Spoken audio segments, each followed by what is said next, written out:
MSP को लेकर के आज भी किसान आंदोलनरत है। सरदार दल्लेवाल साहब आंदोलन कितने दिनों से अनशन पर बैठे, सरकार को फुर्सत नहीं है, किसान की आमदनी दोगुनी करने की बात कर रहे हैं। आज किसान की फसल अगर गेहूं बिकता है तो 20 से 22 रुपए किलो बिकता है, और जब वही आटा पीस करके आता है तो वह 47 रुपए किलो होता है, उसमें ब्रांडेड होने लगी। और सरदार दल्लेवाल का पता कर लो। और मेरा अनुरोध यह भी है कि जिन लोगों ने किसान आंदोलन में आंसू गैस के गोले छोड़े थे हरियाणा पंजाब बॉर्डर पर, उनको चिन्हित करके उनके विरुद्ध मुकदमे दर्ज कराए जावे, पूरे अधिकारियों को सस्पेंड किया जाए। क्या ये कह रहे किसान को 3 लाख से 5 लाख का कर्जा दे दिया। बाबा, हम कहते हैं किसान को कर्जा मुक्त करो। आपने किसान को कर्जा के जाल में फंसा करके अपना गुलाम बना लिया। आज कोई किसान ऐसा नहीं है जिसकी जमीन बैंक में न रखी हो। मेरा आपसे अनुरोध है, आदरणीय चौधरी जी, आप भी सोच लो, आप भी किसान हो। वैसे तो मसाले वसाले का बहुत काम है, पर मैं कह रहा हूँ किसान भी है। आप किसान का जब क्रेडिट कार्ड का बिल वो रिन्यूअल कराता है, उसको 2 मिनट सभापति जी, उनको अपना सारा पैसा जमा करना पड़ता है। और कौन सा व्यापार है वो सारा सामान बेच करके पैसा ले आएगा, सब जानते हैं। बैंकों के बाहर दलाल बैठे हैं, वो उससे 10 रुपए रोज पे 100 रुपए देते हैं। अगर आप जिस तरह दुकानदार की सीसी लिमिट रिन्यूअल होती है, इसमें तो कोई वित्तीय बाहर नहीं पड़ रहा। किसान का क्रेडिट कार्ड भी 3 साल के लिए उसी तरह रिन्यूअल कर लो, ब्याज जमा करा दो, तो शायद अच्छा रहेगा। किसान की लूट बचाने के लिए कुछ तो प्रयास आपको करना पड़ेगा। मनोहर, यह है बजट देश की जनता के साथ बड़ा खिलवाड़ है। भारतीय जनता पार्टी धोखा देकर के सत्ता में आई और लाठी लेकर के सत्ता में बैठी है। ना सत्यता जब थी ना सत्यता अब है। इस बजट में कहीं भी आम आदमी के हित की बात कोई नहीं है। किसान, नौजवान, छात्र, बहन बेटी, किसी का कोई उल्लेख इसमें तरक्की का नहीं है, परंतु ये किसान के आय दोगुनी करने की बात करते हैं। किसान के इनपुट की कीमत बढ़ा दी गई है। आप को ये जान करके ताज्जुब होगा, हम लोगों को आशा थी कि इस बजट में कृषि यंत्रों से, ट्रैक्टर से, इंजन आदि से जीएसटी हटाई जाएगी, परंतु ऐसा नहीं हुआ। कीटनाशक और उर्वरक, इन पर थी कि सब्सिडी बढ़ेगी, उस पर सब्सिडी नहीं बढ़ी, बल्कि उल्टा मेरे जनपद मुजफ्फरनगर में ही आप ही के लोग बैठ करके फर्जी खाद बना रहे, इफको, क्रबको और आईपीएल को सप्लाई कर रहे फर्जी पोटास। 27 रुपए क्विंटल की राख खरीद करके डिस्ट्रली से उसको ग्रेनुलाइजर में घुमा करके पोटास कह करके बेच रहे हैं। सब जानते हैं कि राख तो नेचुरल होती है, उसमें पोटास होता ही है। और हम लोग वित्त विभाग में, जहां तक हम लोगों को इनकी उम्मीद थी कि किसान की फसल खरीदने का काम ये लोग करेंगे, एमएसपी को लेकर के आज भी किसान आंदोलनरत है। सरदार दल्लेवाल साहब आंदोलन कितने दिनों से अनशन पर बैठे, सरकार को फुर्सत नहीं है, किसान की आमदनी दोगुनी करने की बात कर रहे हैं। आज किसान की फसल अगर गेहूं बिकता है तो 20 से 22 रुपए किलो बिकता है, और जब वही आटा पीस करके आता है तो वह 47 रुपए किलो होता है, उसमें ब्रांडेड होने लगी। हमारे जनपद में जितने भी वो कारखाने हैं, सब पर कुछ लोगों का कर्जा वो कब्जा हो रहा है। सरकार न मजदूरों के हित की बात कर रहे हैं। मनरेगा में मजदूरी 270 रुपए, मजदूर 450 रुपए मिलता है। मजदूरी पश्चिम उत्तर प्रदेश में 200 रुपए की मजदूरी इन्होंने रखी है। तो ये सब फर्जी आंकड़े हैं इनका। आज की तारीख में अमीर और अमीर हो रहा है, गरीब और गरीब हो रहा है। जहां तक नौजवानों को रोजगार की बात है, बैंकों की स्कीम लाते हैं, बैंक में तो खुद ही उतना ही भ्रष्टाचार है जितना सरकार में।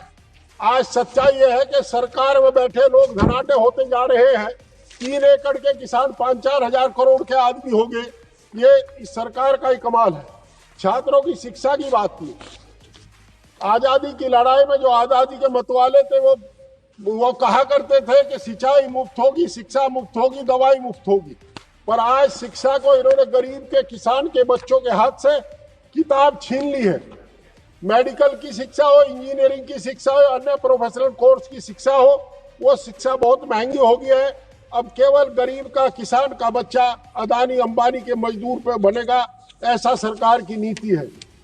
हमें ये जो हमें ये उम्मीद थी कि इस बजट में सरकार कर्मचारियों की पुरानी पेंशन बहाल करने का काम करेगी, परंतु ऐसा कुछ नहीं हुआ है। और पश्चिमी उत्तर प्रदेश आज कैंसर, हृदय रोग से बहुत ज्यादा ग्रस्त है और वो प्रदूषण के कारण है। पर सरकार आंख मूंदे बैठी है। ऐसा कोई गांव नहीं जिसमें 8 से 10 तक कैंसर के मरीज ना हो। हम लोगों की बार बार मांग करने के बाद भी हम मांग करते रहे कि आप कम से कम पश्चिम उत्तर प्रदेश में मुजफ्फरनगर में कैंसर के अस्पताल खोल दें। आज इन्होंने डिटेक्शन सेंटर की बात की है, डिटेक्शन सेंटर की, पर ये जमीन पर कब तक आएगा जब तक आधी आबादी कैंसर से मर चुकी होगी। आप कैंसर क्यों फैल रहा है, हृदय रोग क्यों फैल रहा है, पक्षघात क्यों है, इसकी जांच कराने की बात नहीं कर रहे। एम्स में जो मरीज आता है हमारे यहाँ का बड़ा किराया खर्च करके आता है, उसे 1 साल से लेकर के 2 साल तक का समय मिलता है और जब तक उसकी बीमारी का इलाज होने का समय आता है तब तक उसकी जीवन लीला समाप्त हो जाती है, वो मोक्ष को प्राप्त हो जाता है। हमारा जनपद एनसीआर में, सभापति जब से हमारा जनपद एनसीआर में हम लोगों का जीवन दूभर हो गया। कोई छूट नाम की कोई विकास का काम मुजफ्फरनगर में नहीं हुआ, शामली में नहीं हुआ। अलबत्ता इतने प्रतिबंध लग गए, किसान ट्रैक्टर 15 साल का नहीं चला सकता, किसान ट्रैक्टर आदमी कोई कार नहीं चला सकता।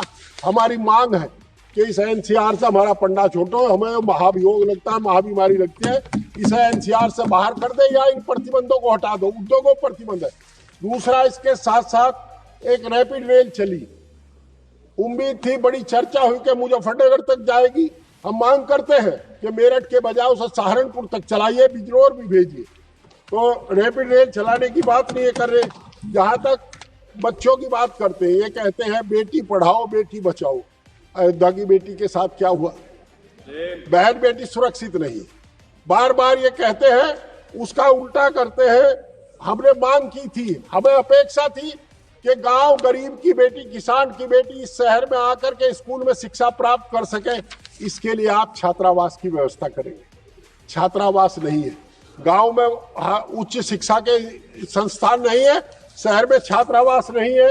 ऐसे में हम क्या करेंगे? ये हमारी समझ से परे का मामला हो रहा है। और बच्चे, लड़कियां पढ़ने से रह जाती है। कैंसर का 1000 बेड का अस्पताल लखनऊ में बना खड़ा है, परंतु बदकिस्मती है कि सरकार राजनीति के फेर में आकर के उस अस्पताल में डॉक्टर नियुक्त नहीं कर रही, क्योंकि अस्पताल समाजवादी सरकार ने बनाया था, आदरणीय अखिलेश यादव जी ने बनाया था। और बड़ी बहादुरी के साथ, हालांकि पंकज जी बैठे हैं, चौधरी जी, इनके साथ ही जांच की।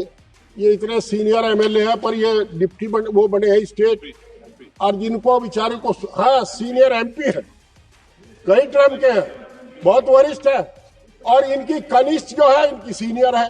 ये इन्होंने काम किया। ये कह रहे किसान को 3 लाख से 5 लाख का कर्जा दे दिया। बाबा, हम कहते हैं किसान को कर्जा मुक्त करो। आपने किसान को कर्जा के जाल में फंसा करके अपना गुलाम बना लिया। आज कोई किसान ऐसा नहीं है जिसकी जमीन बैंक में न रखी हो। मेरा आपसे अनुरोध है, आदरणीय चौधरी जी, आप भी सोच रहे हो, आप भी किसान हो। वैसे तो मसाले का बहुत काम है, पर मैं कह रहा हूँ किसान भी है।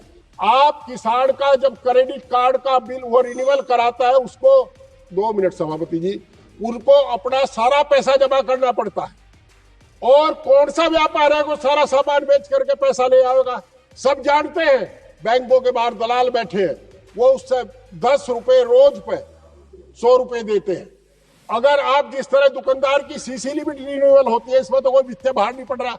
किसान का क्रेडिट कार्ड भी 3 साल के लिए उसी तरह रिन्यूअल कर लो, ब्याज जमा करा दो, तो शायद अच्छा रहेगा।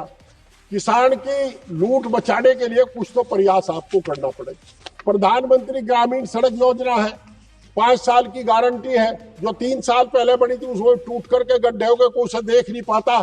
NHI में काम हुआ, परंतु मैं एक अनुरोध करना चाहता हूँ, NH 58 जो दिल्ली से देहरादून मार्ग है, उसमें जब चलते हैं, मेरठ पार करते हैं, एक्सीडेंट होने शुरू हो जाते हैं। आपका जड़ोदा के पास, संधावली के पास, महल्ला के पास, कुकड़ा के पास फ्लाईओवर ब्रिज बनने बिना काम नहीं चलने वाला, परंतु कोई देखने सुनने वाला है नहीं। सब ठेकेदार इनकी कृपा पर जाते हैं और लूट खसोट करके चले आते हैं। मुजफ्फरनगर करनाल, जो ये मुजफ्फरनगर, हमारी मांग है हरियाणा का और पश्चिम उत्तर प्रदेश का रोटी बेटी का रिश्ता है। हम आपके माध्यम से सरकार से अनुरोध करते हैं कि करनाल से बिजनौर तक वाया शामली मुजफ्फरनगर और पानीपत से मेरठ तक एक ट्रेन रूट बनाया जावे ताकि पश्चिम के लोग भी वहां रह सके, वो जा सके। मेरा आपके माध्यम से अनुरोध है कि सरकार जब उत्तर भाषण हमारे वित्त मंत्री जी उत्तर भाषण देंगे तो इन बातों का समावेश करें, इन पर कुछ कहे, मने करे या हाँ करे, कुछ तो कहे। बहरहाल भकाना छोड़े और सरदार दल्लेवाल का पता कर लो। और मेरा अनुरोध यह भी है कि जिन लोगों ने किसान आंदोलन में आंसू गैस के गोले छोड़े थे हरियाणा पंजाब बॉर्डर पर, उनको चिन्हित करके उनके विरुद्ध मुकदमे दर्ज कराए जावे, पूरे अधिकारियों को सस्पेंड किया जाए। बहुत बहुत धन्यवाद।